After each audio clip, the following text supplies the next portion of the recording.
Hey there, scholar friends. I want to talk to you about footnotes. We love footnotes. This is the Chicago style of footnotes, okay? So this to help you as you get your paper going here. This paper was an A paper.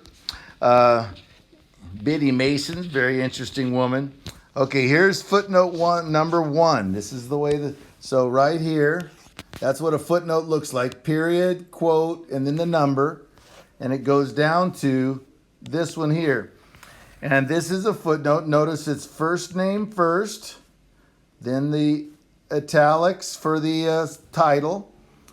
There's actually no comma there, but then the place, the publisher, and the date of publication are in parentheses, then a comma, and then the number, which is no little p or anything else. That's the page number. That's where that quote came from, okay?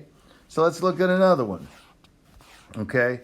Here's where you use that same page and that same book the next time for footnote 2, but you don't have to put all the extra information in it. You use the person's last name and then the page.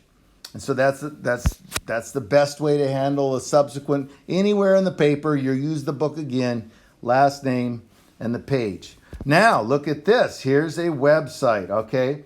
So this is where you try and do the best you can, and I'm willing to play fast and loose with this stuff because it's always crazy. But if you have a title, put that title in quotes, okay?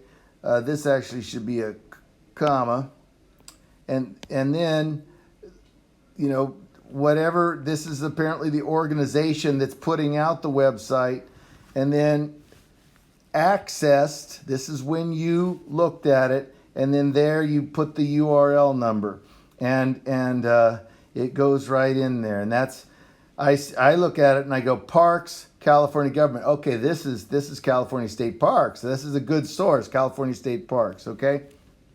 So, Fugitive Slave Act of 1850. Okay, here's the website, Social Welfare Project, accessed, and then you have that, okay? So this is a basic format for a good footnote, okay? Let's go to another one here. Here's number 6. Notice how it works again. And then you go down to number 6, and it's that first book again on page 212. But in footnote 5, you have, here's the author, first name first, never a last name first. And then, except for bibliography. Bibliography has last name first. So this is first name first, and then the title in italics. And then notice there's our, see, good, no comma or anything there. Good parentheses, place of publication, publisher, and date. And then you have the page number, okay? And then you see the second subsequent footnote is right there, Williams 77, all right? That's a good footnote. And look at this, a map. We love maps, okay? They've inserted a map, and that's what I want you to do is insert these sort of things. Here's another one this is a website and a ProQuest eBook Central accessed, and then that's stating where they got this. So there's no URL here. It's ProQuest eBook Central. So that's how you cite an ebook. Oh, we go down here. Look at this. Oh, we just love these. Now here's an IBID. This means it's exactly the same footnote as above. I sort of doubt it because there's no page there. There's a page here. I think this IBID is out of place, and I really don't know where it goes. But, hey, it's an A paper. I'm not asking for perfection. But there's Biddy. Look at her. There's a portrait. And then this person cites the portrait this way, giving me a footnote with the image. The image came from that source. Okay, and that's an NPS. That's the National Park Service site, which is always good. So, good. Footnotes, man. That's what they should look like. Bottom of the page, doing good. Now, this is an article that I wrote on Richard Henry Dana, and you have access to this too among the materials. I'm pretty sure I put it in there in your whatever, but maybe not. But there's footnote 1, Kevin Starr, American Scholar. There's the publication. See, there's the there's the place, there's the publisher, there's the date, there's the page. And then look, this is the beauty of Footnotes, is you can actually talk to your reader and give them more information. So the whole Dana stuff runs from page 38 to 48. And me being who I am, I don't have many of these websites or anything like this. But here's Richard Henry Dana, his journal, okay, and then the editor. And then you see that there's Footnotes always, Chicago style, have this parentheses where there's the place of publication, the publisher, and then the date of publication. And then this is volume 3, and that's page 908. Okay, this is good stuff here. Oh, yes, and a lot of data. And then look at this. See, if you have weak scholarship or there's a problem and you don't know exactly what, is going, you want to say something to the reader.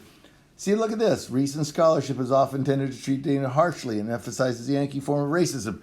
So you see, I've actually got a statement here about,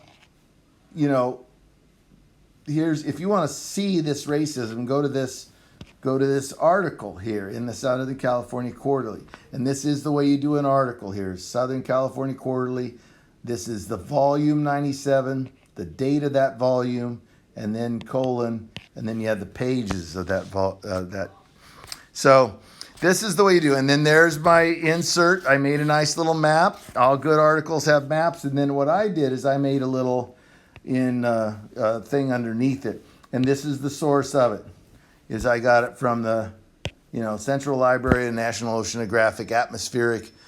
So this is, way Footnotes work, And so I want yours to, yours do not have to be perfect. Oh, there's where I cite a journal article. Look at that. I'm hip and cool. And here's my C. Okay, I am actually adding to the information, and I go, see this. I mean, I think that the reader might be interested in this. And so I have that's the Washington Quarterly. That's the volume number. That's the date. That's the page number. And I got it off a website, which is right there, the URL. Okay? So, hey, footnotes are fun. Footnotes are great. Footnotes are wonderful. And so I encourage you to do a good job with your footnotes. I need to know that you've tried. I don't want just random weirdness, but I'm not going to be super strict, but I want to see that you've got the basic format for a book, basic format for a something you're getting off of ebooks or a URL, and then a basic format for a journal. Okay? And I want a wide range of sources. So have fun with footnotes.